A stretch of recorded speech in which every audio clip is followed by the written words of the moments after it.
भजन संहिता पढ़ेंगे 51 अध्याय से। पाप क्षमा के लिए प्रार्थना। हे परमेश्वर, अपनी करुणा के अनुसार मुझ पर अनुग्रह कर। अपनी बड़ी दया के अनुसार मेरे अपराधों को मिटा दे। मुझे भली भांति धोकर मेरा अधर्म दूर कर और मेरा पाप छुड़ाकर मुझे शुद्ध कर। मैं तो अपने अपराधों को जानता हूँ और मेरा पाप निरंतर मेरी दृष्टि में रहता है। मैंने केवल तेरे ही विरुद्ध पाप किया और जो तेरी दृष्टि में बुरा है वही किया है, ताकि तू बोलने में धर्मी और न्याय करने में निष्कलंक ठहरे। देख, मैं अधर्म के साथ उत्पन्न हुआ और पाप के साथ अपनी माता के गर्भ में पड़ा। देख, तू हृदय की सच्चाई से प्रसन्न होता है और मेरे मन ही में ज्ञान सिखाएगा। जुफा से मुझे शुद्ध कर तो मैं पवित्र हो जाऊंगा। मुझे धो और मैं हिम से भी अधिक श्वेत बनूंगा। मुझे हर्ष और आनंद की बातें सुना, जिससे जो हड्डियां तूने तोड़ डाली है वे मगन हो जाएं। अपना मुख मेरे पापों की ओर से फेर ले और मेरे सारे अधर्म के कामों को मिटा डाल। हे परमेश्वर, मेरे अंदर शुद्ध मन उत्पन्न कर और मेरे भीतर स्थिर आत्मा नए सिरे से उत्पन्न कर। मुझे अपने सामने से निकाल न दे और अपने पवित्र आत्मा को मुझसे अलग न कर। अपने किए हुए उद्धार का हर्ष मुझे फिर से दे और उदार आत्मा देकर मुझे संभाल। तब मैं अपराधियों को तेरा मार्ग सिखाऊंगा और पापी तेरी ओर फिरेंगे। हे परमेश्वर, हे मेरे उद्धारकर्ता परमेश्वर, मुझे हत्या के अपराध से छुड़ा ले। तब मैं तेरे धर्म का जय जयकार करने पाऊंगा। हे प्रभु, मेरा मुंह खोल दे, तब मैं तेरा गुणानुवाद कर सकूंगा। क्योंकि तू मेल बलि से प्रसन्न नहीं होता, नहीं तो मैं देता। होम बलि से भी तू प्रसन्न नहीं होता। टूटा मन परमेश्वर के योग्य बलिदान है। हे परमेश्वर, तू टूटे और पिसे हुए मन को तुच्छ नहीं जानता। प्रसन्न होकर सियोन की भलाई कर, यरूशलेम की शर्पणा को तू बना। तब तू धर्म के बलिदानों से अर्थात सर्वांग पशुओं के होम बलि से प्रसन्न होगा। तब लोग तेरी वेदी पर बैल चढ़ाएंगे। परमेश्वर का न्याय और अनुग्रह। 52 अध्याय। हे वीर, तो बुराई करने पर क्यों घमंड करता है? ईश्वर की करुणा तो अनंत है। तेरी जीभ केवल दुष्टता करती है। सान धरे हुए उस तरह के समान वह छल का काम करती है। तो भलाई से बढ़कर बुराई में और धर्म की बात से बढ़कर झूठ से प्रीति रखता है। हे छली जीभ, तू सब विनाश करने वाली बातों से प्रसन्न रहती है। निश्चय ईश्वर तुझे सदा के लिए नष्ट कर देगा। वह तुझे पकड़कर तेरे डेरे से निकाल देगा और जीवितों के लोक से तुझे उखाड़ डालेगा। तब धर्मी लोग इस घटना को देखकर डर जाएंगे और यह कहकर उस पर हंसेंगे, देखो, यह वही पुरुष है जिसने परमेश्वर को अपनी शरण नहीं माना, परंतु अपने धन को बहुतायत पर भरोसा रखता था। धन की बहुतायत पर भरोसा रखता था और अपने को दुष्टता में दृढ़ करता रहा। परंतु मैं तो परमेश्वर के भवन में हरे जैतून के वृक्ष के समान हूँ। मैंने परमेश्वर की करुणा पर सदा सर्वदा के लिए भरोसा रखा है। मैं तेरा धन्यवाद सर्वदा करता रहूँगा, क्योंकि तू ही ने यह काम किया है। मैं तेरे ही नाम की बाट जोहता रहूँगा, क्योंकि यह तेरे पवित्र भक्तों के सामने उत्तम है। मनुष्य की मूर्खता और दुष्टता।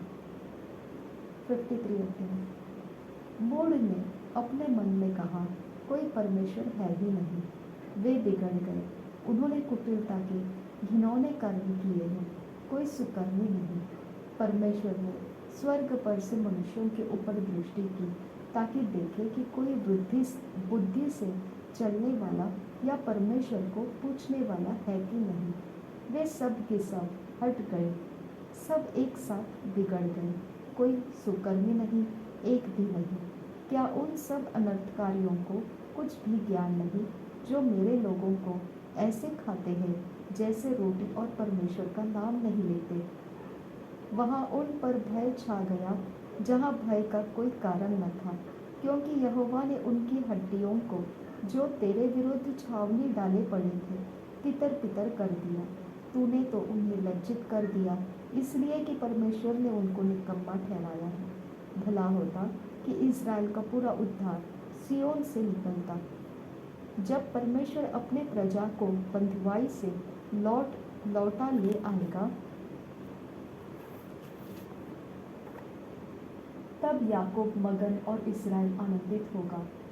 शत्रुओं से रक्षा के लिए प्रार्थना 54 अध्याय। हे परमेश्वर, अपने नाम के द्वारा मेरा उद्धार कर और अपने पराक्रम से मेरा न्याय कर।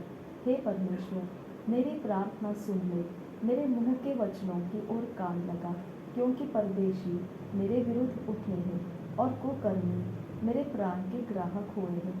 उन्होंने परमेश्वर को अपने सम्मुख नहीं जाना। देखो, परमेश्वर मेरा सहायक है। प्रभु मेरे प्राण के संभालने वालों के संग है। वह मेरे द्रोहियों की बुराई को उन्हीं पर लौटा देगा।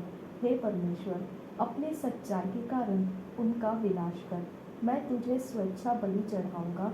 हे यहोवा, मैं तेरे नाम का धन्यवाद करूंगा, क्योंकि यह उत्तम है। क्योंकि तूने मुझे सब दुखों से छुड़ाया है और मैं अपने शत्रुओं पर दृष्टि करके संतुष्ट हुआ हूँ। विश्वासघाती के विनाश के लिए प्रार्थना 55 अध्याय। हे परमेश्वर, मेरी प्रार्थना की ओर कान लगा और मेरी गिड़गिड़ाहट से मुँह न मोड़। मेरी ओर ध्यान देकर मुझे उत्तर दे। मैं चिंता के मारे छटपटाता हूँ और व्याकुल रहता हूँ, क्योंकि शत्रु कोलाहल और दुष्ट उपद्रव कर रहे हैं। वे मुझ पर दोष आरोपण करते हैं और क्रोध में आकर सताते हैं। मेरा मन भीतर ही भीतर संकट में है और मृत्यु का भय मुझ में समा गया है। भय और कंपकपी ने मुझे पकड़ लिया है और भय के कारण मेरे रोए रोए खड़े हो गए हैं। तब मैंने कहा, भला होता कि मेरे कबूतर के से पंख होते, तो मैं उड़ जाता और विश्राम पाता। देखो, फिर तो मैं उड़ते उड़ते दूर निकल जाता और जंगल में बसेरा लेता। मैं प्रचंड बयार और आंधी के झोंके से बचकर किसी शरण स्थान में भाग जाता। हे प्रभु, उनका सत्यानाश कर और उनकी भाषा में गड़बड़ी डाल दे, क्योंकि मैंने नगर में उपद्रव और झगड़ा देखा है। रात दिन वे उसकी शहरपनाह पर चढ़कर चारों ओर घूमते हैं और उसके भीतर दुष्टता और उत्पात होता है। उसके भीतर दुष्टता ने बसेरा डाला है और अंधेर, अत्याचार और छल उसके चौक से दूर नहीं होते। जो मेरी नाम धराई करता है वह शत्रु नहीं था, नहीं तो मैं उसको सह लेता। जो मेरे विरुद्ध बड़ाई मारता है वह मेरा बैरी नहीं है, नहीं तो मैं उससे छिप जाता। परंतु वह तो तू ही था, जो मेरी बराबरी का मनुष्य, मेरा परम मित्र और मेरी जान पहचान का था।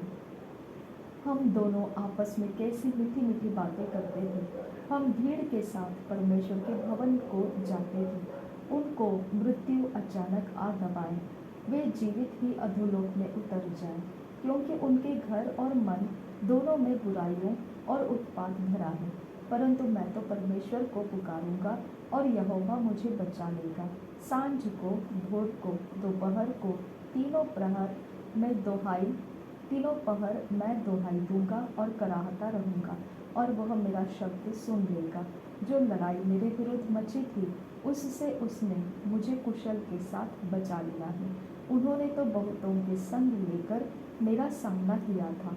परमेश्वर जो आदि से विराजमान है, यह सुनकर उनको उत्तर देगा। ये वे हैं जिनमें कोई परिवर्तन नहीं और उनमें परमेश्वर का भय है ही नहीं। उसने अपने मेल रखने वालों पर भी हाथ छोड़ा है। उसने अपनी वाचा को तोड़ दिया है। उसके मुंह की बातें तो मक्खन सी चिकनी थी, परंतु उसके मन में लड़ाई की बातें थी। उसके वचन तेल से अधिक नरम तो थे, परंतु नंगी तलवारें थी। अपना बोझ यहोवा पर डाल दे, वह तुझे संभालेगा। वह धर्मी को कभी टलने न देगा। परंतु हे परमेश्वर, तो उन लोगों को विनाश के गड्ढे में गिरा देगा हत्यारे और छवि मनुष्य अपनी आधी आयु तक भी जीवित न रहेंगे, परंतु मैं तुझ पर भरोसा रखे रहूँगा। परमेश्वर में भरोसा के लिए प्रार्थना। 56 अध्याय। हे परमेश्वर, मुझ पर अनुग्रह कर, क्योंकि मनुष्य मुझे निगलना चाहते हैं। वे दिन भर लड़कर मुझे सताते हैं। मेरे द्रोही दिन भर मुझे निगलना चाहते हैं, क्योंकि जो लोग अभिमान करके मुझसे लड़ते हैं वे बहुत हैं। जिस समय मुझे डर लगेगा मैं तुझ पर भरोसा रखूंगा। परमेश्वर की सहायता से मैं उसके वचन की प्रशंसा करूंगा। परमेश्वर पर मैंने भरोसा रखा है, मैं नहीं डरूंगा। कोई प्राणी मेरा क्या कर सकता है? वे दिन भर मेरे वचनों को उल्टा अर्थ लगा लगा कर मरोड़ते रहते हैं। उनकी सारी कल्पनाएं मेरी ही बुराई करने की होती हैं।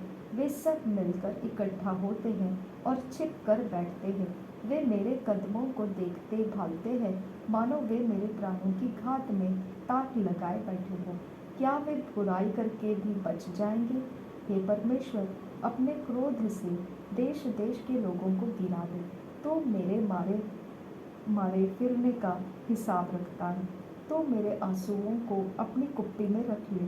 क्या उनकी चर्चा तेरे पुस्तक में नहीं है? तब जिस समय मैं पुकारूंगा उसी समय शत्रु उल्टे फिरेंगे।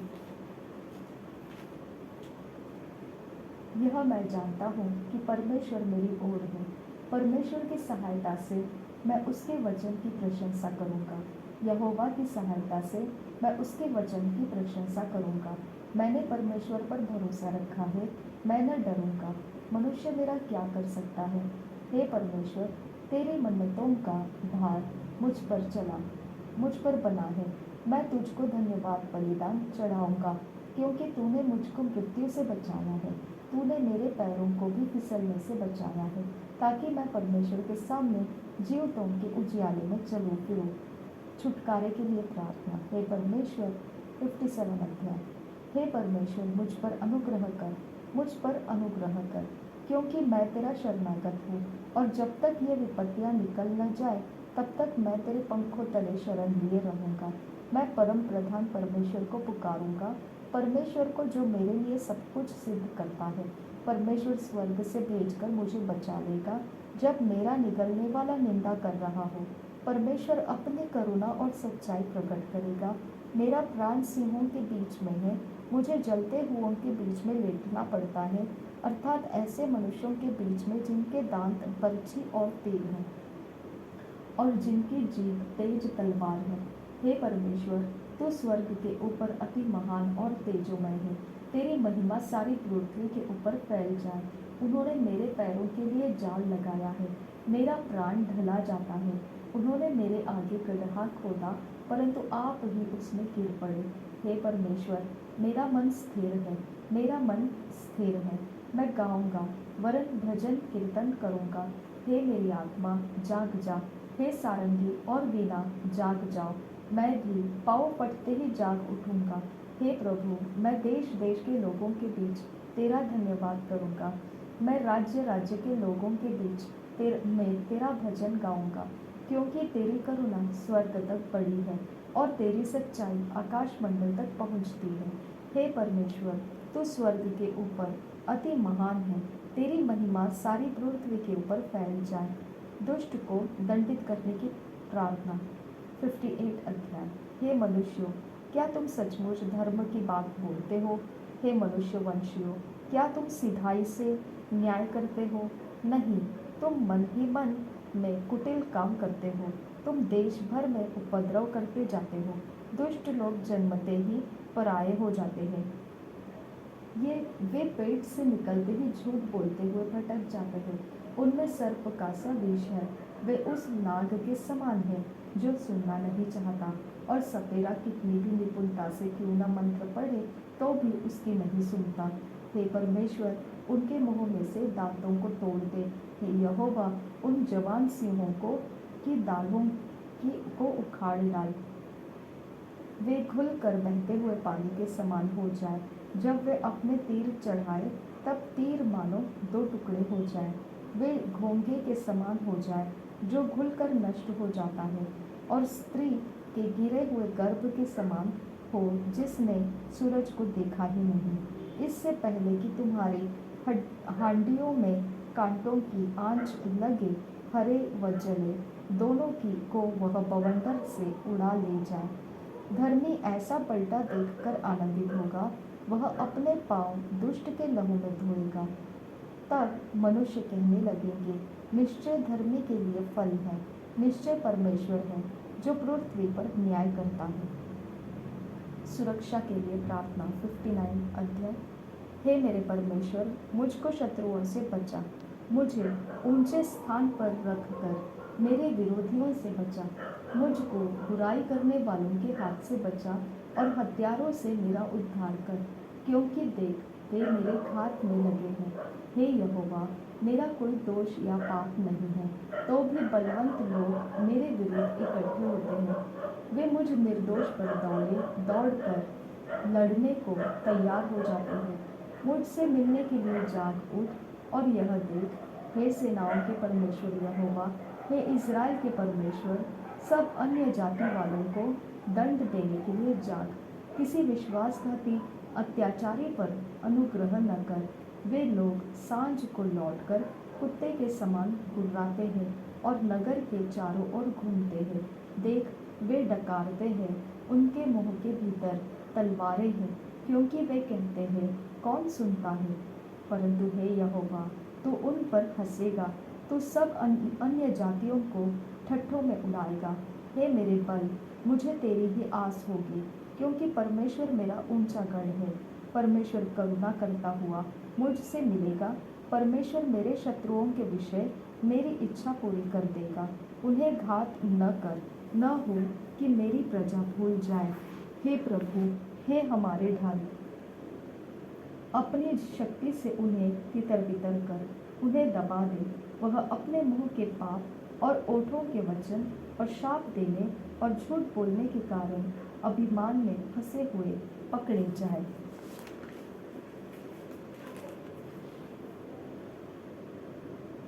जलजलाहट में आकर उनका अंत कर दे, ताकि वे नष्ट हो जाए। तब लोग जानेंगे कि परमेश्वर याकूब पर वरन पृथ्वी की छोर तक प्रभुता करता है।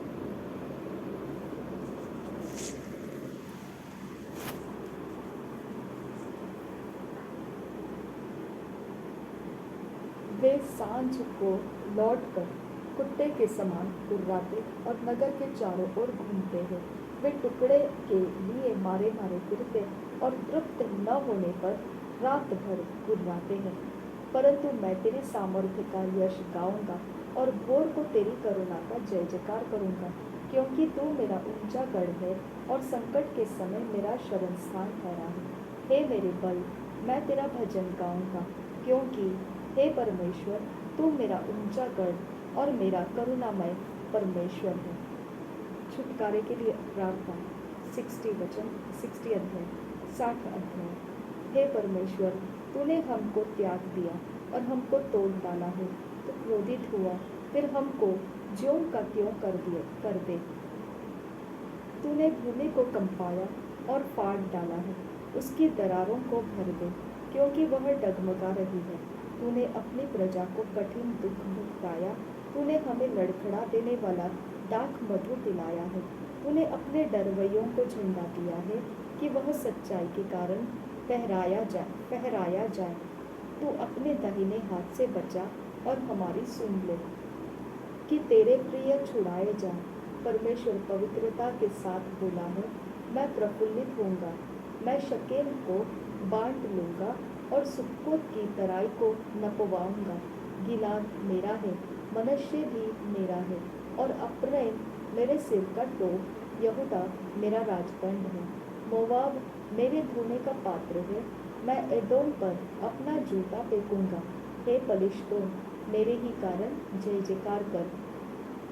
हे पलिश्तीन, मेरे ही कारण जय जयकार कर। मुझे गढ़ वाले नगर में कौन पहुंचाएगा? एदोम तक मेरी अगुवाई किसने की है? हे परमेश्वर, क्या तूने हमको त्याग नहीं दिया? हे परमेश्वर, तू हमारी सेना के साथ नहीं जाता। शत्रु के विरुद्ध हमारी सहायता कर, क्योंकि मनुष्य का किया हुआ छुटकारा व्यर्थ होता है। परमेश्वर की सहायता से हम वीरता दिखाएंगे, क्योंकि हमारे शत्रुओं को वही रौंद देगा। प्रोवर्ब्स 29 अध्याय नीति वचन 29 अध्याय।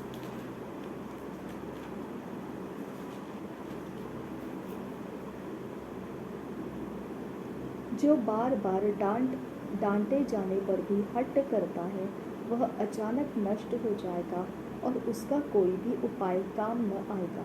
जब धर्मी लोग शिरोमणि होते हैं, तब प्रजा आनंदित होती है,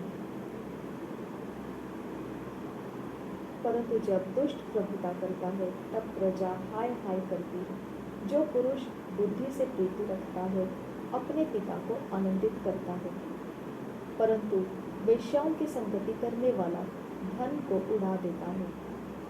राजा न्याय से देश को स्थिर करता है, परंतु जो बहुत घूस लेता है, उसको उलट देता है। जो पुरुष किसी से चिकनी चुपड़ी बातें करता है, वह उसके पैरों के लिए जाल लगाता है। बुरे मनुष्य का अपराध फंदा होता है, परंतु धर्मी आनंदित होकर जय जयकार करता है। धर्मी पुरुष कंगालों के मुकदमे में मन लगाता है, परंतु दुष्ट जन उसे जानने की समझ नहीं रखता। ठट्ठा करने वाले लोग नगर को फूंक देते हैं, परंतु बुद्धिमान लोग क्रोध को ठंडा करते हैं। जब बुद्धिमान मूढ़ के साथ वाद विवाद करता है, तब वह मूढ़ क्रोधित होता और ठट्ठा करता है, और वहाँ शांति नहीं रहती। हत्यारे लोग खरे पुरुष से बैर रखते हैं, और सीधे लोगों के प्राण की खोज करते हैं। सीधे लोगों के प्राण की खोज करते हैं। मूर्ख अपने सारे मन की बात खोल देता है, परंतु बुद्धिमान अपने मन को रोकता और शांत कर देता है। जब हकीम झूठी बात की ओर कान लगाता है, तब उसके सब सेवक दुष्ट हो जाते हैं। निर्धन और अंधेर करने वाला पुरुष एक समान है, और यहोवा दोनों की आंखों में ज्योति देता है। जो राजा कंगालों का न्याय सच्चाई से चुकाता है, उसकी गद्दी सदैव स्थिर रहती है। छड़ी और डांट से बुद्धि प्राप्त होती है, परंतु जो लड़का यूं ही छोड़ा जाता है, वह अपनी माता की लज्जा का कारण होता है। दुष्टों के बढ़ने से अपराध भी बढ़ता है, परंतु अंत में धर्मी लोग उनका गिरना देख लेते हैं। अपने बेटे की ताड़ना कर, तब उससे तुझे चैन मिलेगा और तेरा मन सुखी हो जाएगा। जहाँ दर्शन की बात नहीं होती, वहाँ लोग निरंकुश हो जाते हैं, और जो व्यवस्था को मानता है, वह धन्य होता है। दास बातों ही के द्वारा सुधारा नहीं जाता, क्योंकि वह समझकर भी नहीं मानता। क्या तू बातें करने में उतावली करने वाले मनुष्य को देखता है?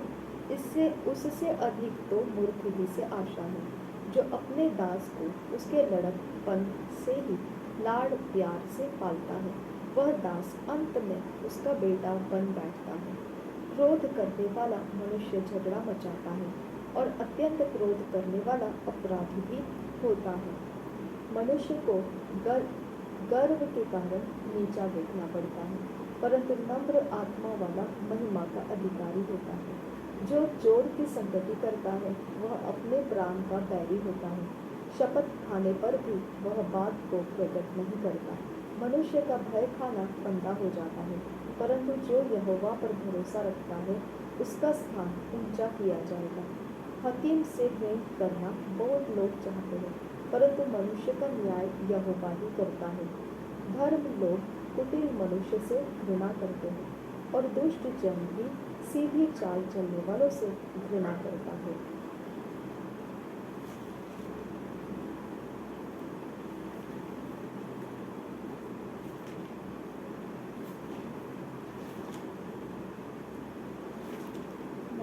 सुसमाचार 6 अध्याय।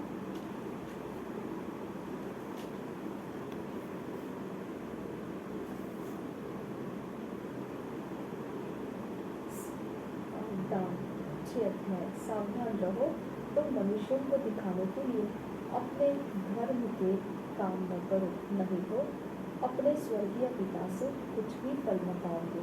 इसलिए जब तो दान करे, तो अपने आगे तुरही न बजवा, जैसे कपटी सभाओं और गलियों में करते थे, ताकि लोग उनकी बड़ाई करें।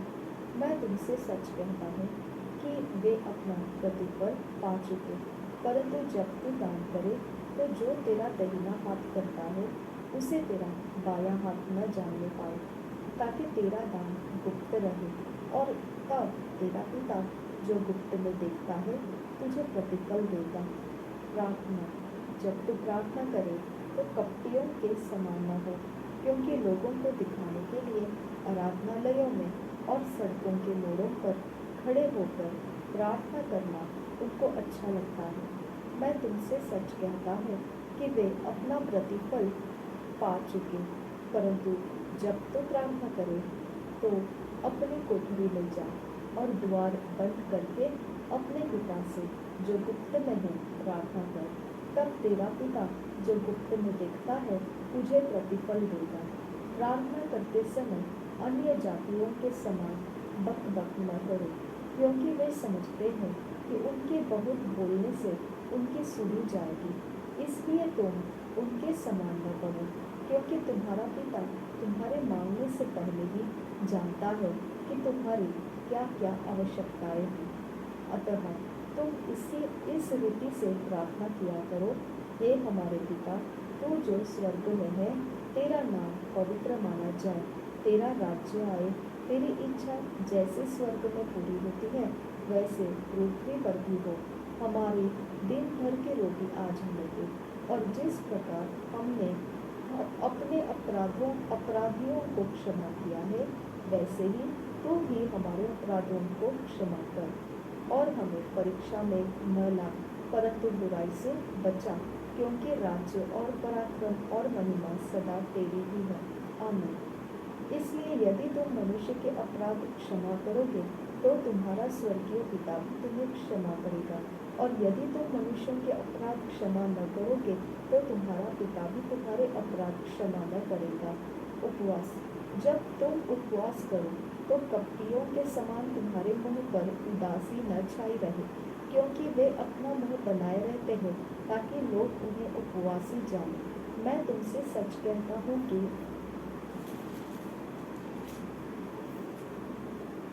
वे अपना प्रतिफल पा चुके। परंतु जब तू उपवास करे तो अपने सिर पर तेल मल और मुंह धो, ताकि लोग नहीं परंतु तेरा पिता जो गुप्त में है तुझे उपवासी जाने। इस दशा में तेरा पिता जो गुप्त में देखता है तुझे प्रतिफल देगा। स्वर्गीय धन। अपने लिए पृथ्वी पर धन इकट्ठा न करो, जहाँ कीड़ा और काई बिगाड़ते हैं, और जहाँ चोर सेंध लगाते और चुराते हैं, परंतु अपने लिए स्वर्ग में धन इकट्ठा करो, जहाँ न तो कीड़ा और न काई बिगाड़ते हैं, और जहाँ चोर न सेंध लगाते और न चुराते हैं, क्योंकि जहाँ तेरा धन है वहाँ तेरा मन भी लगा रहेगा। शरीर की ज्योति। शरीर का दिया आँख है, इसलिए यदि तेरी आँख निर्मल हो तो तेरा सारा शरीर भी उजियाला होगा, परंतु यदि तेरी आँख बुरी हो तो तेरा सारा शरीर भी अंधियारा होगा। इस कारण वह उजियाला जो तुझ में है, यदि अंधकार हो तो वह अंधकार कैसा बड़ा होगा।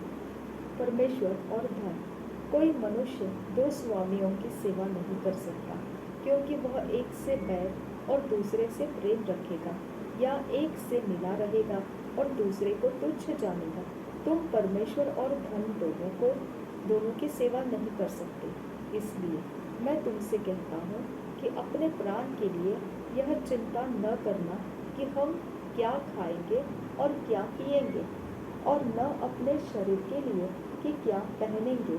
क्या प्राण भोजन से और शरीर वस्त्र से बढ़कर नहीं। आकाश के पक्षियों को देखो, वे न बोते हैं, न काटते हैं और न खत्तों में बटोरते हैं, फिर भी तुम्हारा स्वर्गीय पिता उनको खिलाता है।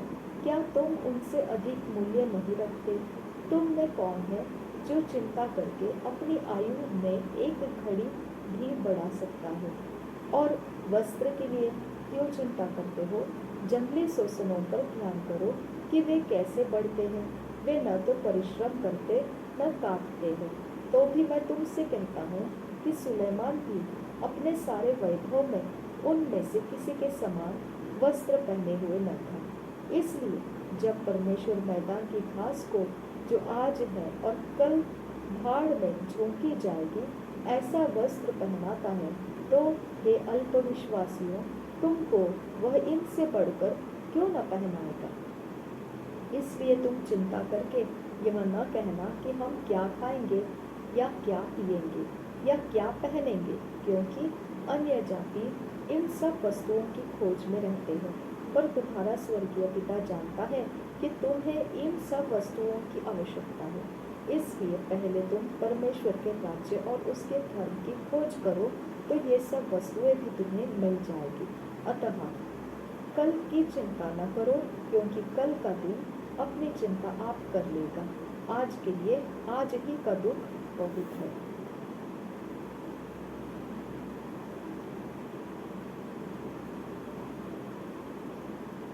प्रेरितों की काम 6 अध्याय।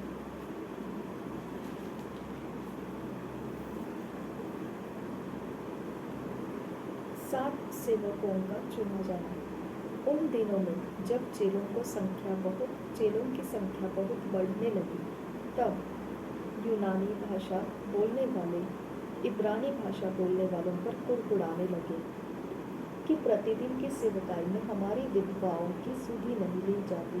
तब उन 12 ने चेलों की मंडली को अपने पास बुलाकर कहा, यह ठीक नहीं कि हम परमेश्वर का वचन छोड़कर खिलाने पिलाने की सेवा में रहें।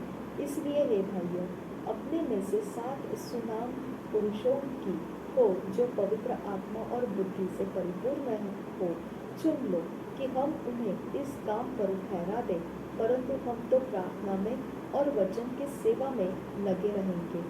यह बात सारी मंडली को अच्छी लगी और उन्होंने स्तिफनुस नामक एक पुरुष को, जो विश्वास और पवित्र आत्मा से परिपूर्ण था, और फिलिप्पुस और प्रखुरुस और निकानोर और तिमोन और परमिनास और अंताकियावासी निकुलाउस को, जो यहूदी मत में आ गया था, चुन लिया। इन्हें प्रेरितों के सामने खड़ा किया और उन्होंने प्रार्थना करके उन पर हाथ रखे। परमेश्वर का वचन फैलता गया और यरूशलेम में चेलों की गिनती बहुत बढ़ती गई और याजकों का एक बड़ा समाज इस मत को मानने वाला हो गया। स्तिफनुस की गिरफ्तारी। स्तिफनुस अनुग्रह और सामर्थ्य से परिपूर्ण होकर लोगों में बड़े बड़े अद्भुत काम और चिन्ह दिखाया करता था। तब उस आराधनालय में से, जो लिबर्तनों की कहलाती थी, और कुरेनी और सिकंदरियों और किलकिया और एशिया के लोगों में से कई एक उठकर स्तिफनुस से वाद विवाद करने लगे, परंतु उस ज्ञान और उस आत्मा का जिससे वह बातें करता था, वे सामना न कर सके। इस पर उन्होंने कई लोगों को उभारा, जो कहने लगे, हमने इसको मूसा और परमेश्वर के विरोध में निंदा की बातें कहते सुना है। और लोगों और प्राचीनों और शास्त्रियों को भड़काकर चढ़ आए और उसे पकड़कर महासभा में ले आए और झूठे गवाह खड़े किए, जिन्होंने कहा, यह मनुष्य इस पवित्र स्थान और व्यवस्था के विरोध में बोलना नहीं छोड़ता, क्योंकि हमने उसे यह कहते सुना है कि यही यीशु नासरी इस जगह को ढा देगा और उन रीतियों को बदल डालेगा जो मूसा ने हमें सौंपी है। तब सब लोगों ने, जो सभा में बैठे थे, उस पर दृष्टि गड़ाई, तो उसका मुख स्वर्गदूत का सा देखा।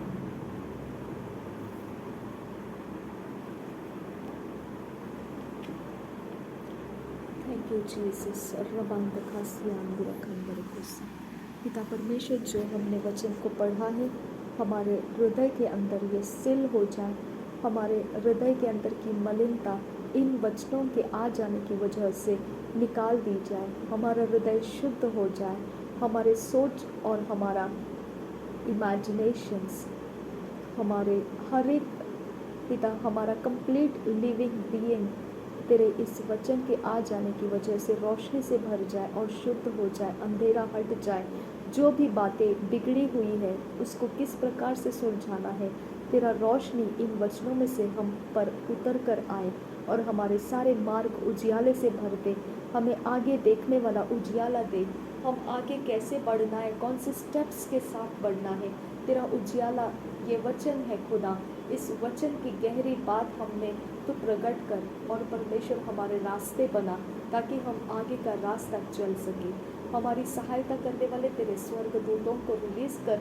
ये वचनों का उजियाला हमारे अंदर से कोई मिटाने ना पाए और हमें कोई भी इस वचन से अलग करने ना पाए।